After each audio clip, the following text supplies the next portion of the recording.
Agnina dengan NPM 8820124012, Program Studi Pendidikan Bahasa dan Sastra Indonesia, Universitas Surya Kencana, mata kuliah Pragmatik, dosen pengampu mata kuliah Bapak Febri Marindra Cispia, SPD MPD.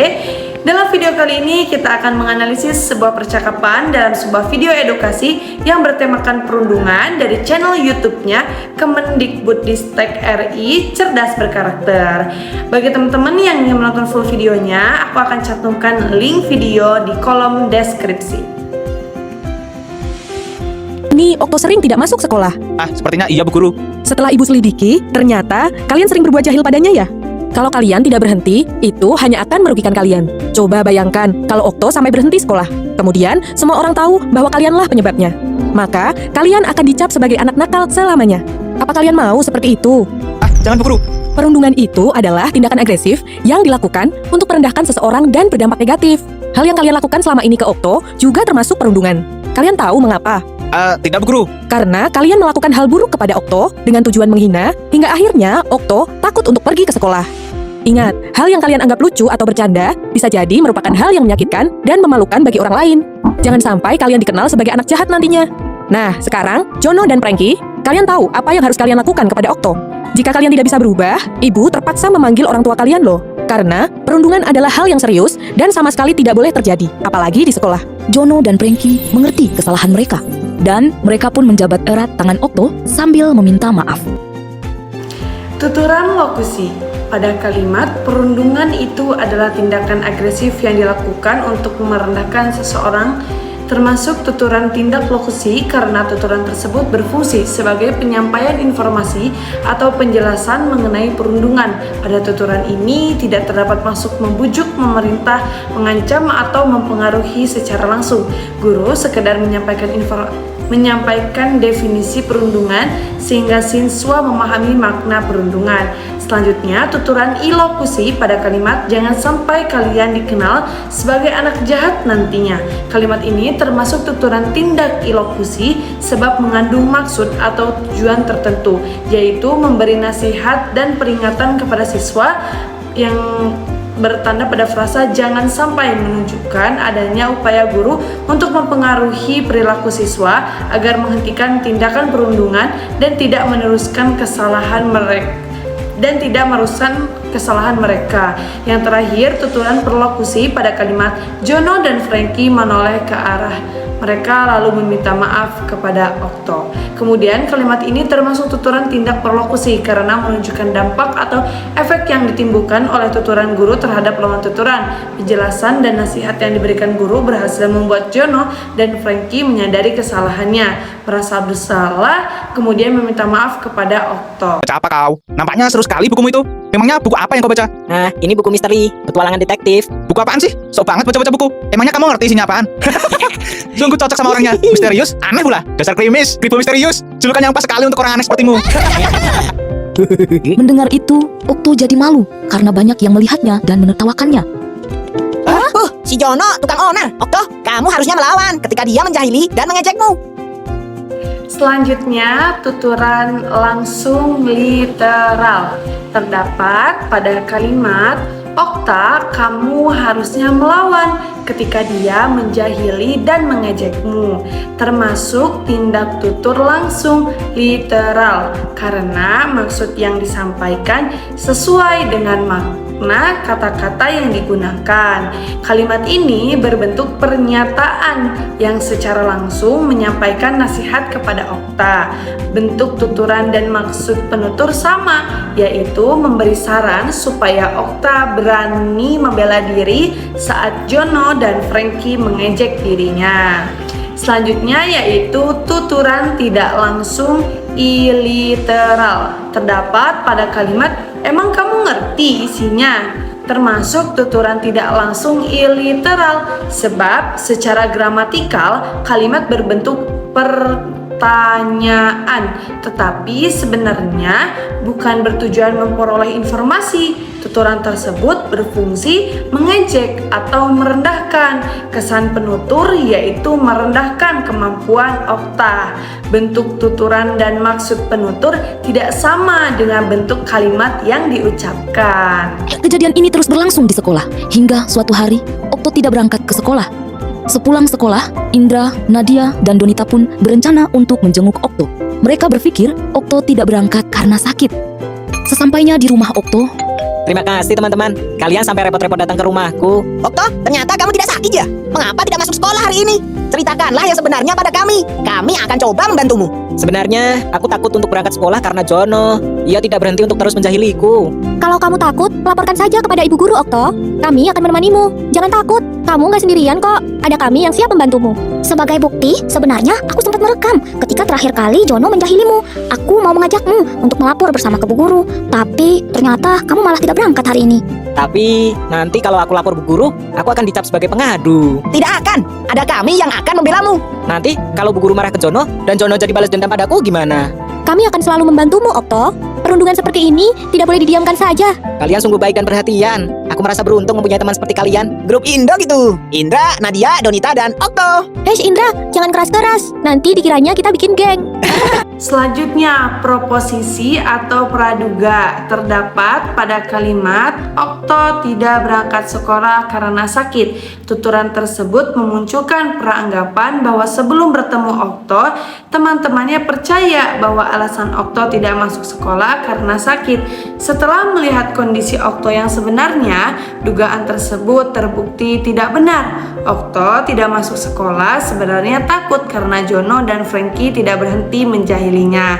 Yang kedua, implikator terdapat pada kalimat kalian sungguh baik dan perhatian. Aku merasa beruntung mempunyai teman seperti kalian. Grup Indo gitu, Indra, Nadia, Donita, dan Okto.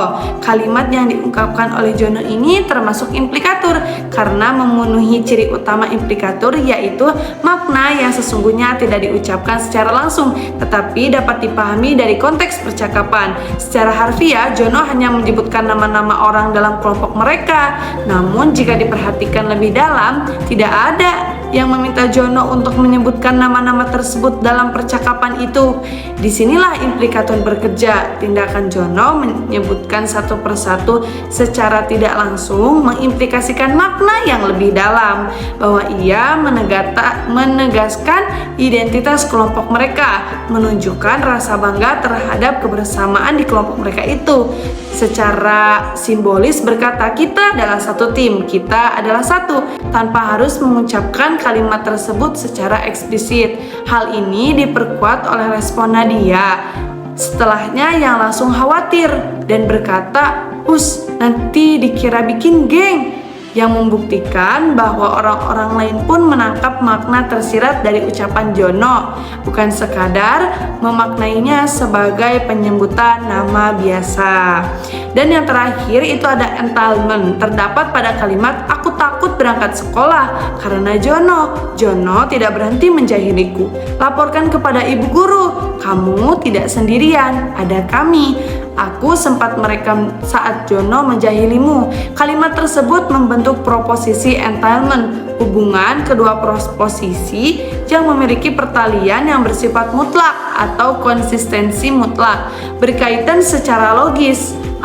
Kalimat aku takut berangkat sekolah karena Jono langsung mengimplikasikan bahwa Jono adalah pelaku perundungan, yang kemudian diperkuat oleh kalimat Jono tidak berhenti menjahiliku melalui penanda kata takut, berhenti, dan terus, yang membuktikan perundungan terjadi secara berulang kali. Hal ini memunculkan solusi berupa pelaporan sebagai otoritas dukungan yang diberikan temannya melalui frasa ada kami, hingga bukti rekaman sebagai penguat fakta. Semua proposisi saling mendukung satu sama lain secara logis. Setiap kalimat dapat dibuktikan kebenarannya tanpa memerlukan informasi tambahan dari luar teks. Jadi jelas sebab akibatnya. Sebab Okto tidak masuk sekolah disebabkan oleh Jono yang sering menjahilinya, dan akibatnya Jono tidak masuk sekolah. Dexis Endophora yaitu rujukan yang terdapat di dalam teks atau percakapan itu sendiri, meliputi anafora dan katafora. Anafora yaitu unsur yang merujuk kembali pada unsur yang disebut sebelumnya. Terdapat pada kata Okto, kamu harusnya melawan ketika dia menjahili dan mengejekmu. Kata dia merujuk pada si Jono, si tukang onar. Yang kedua, badan dia besar, sama dengan yang di atas. Kata dia merujuk pada Jono. Dan paling dia cuma bercanda, kata dia di sini juga merujuk pada Jono. Dalam narasi terdapat kalimat, jika ia kembali dijahili merujuk pada kata Okto, kata ianya. Kemudian kalimat karena Okto diam saja dan membiarkannya, imbuhannya itu merujuk pada Jono, si tukang pembuat onar. Selanjutnya itu ada katafora, yaitu yang merujuk pada unsur yang disebut sebelumnya. Namun dalam dialog percakapan video tidak ditemukan contoh kalimat katafora. Semua kata ganti muncul setelah referensinya disebutkan.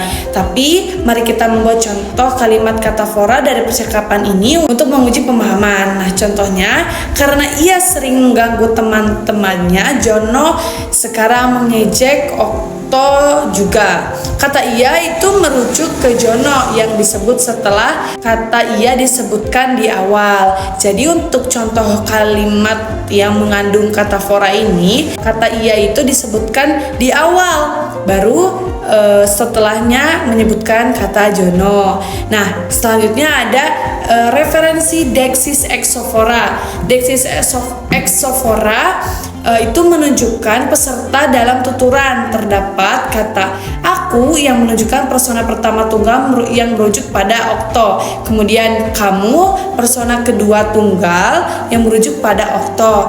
Dan katamu merupakan persona kedua tunggal yang merujuk pada Okto. Kemudian dia persona ketiga tunggal yang merujuk pada Jono, dan ia persona ketiga tunggal yang merujuk pada Okto.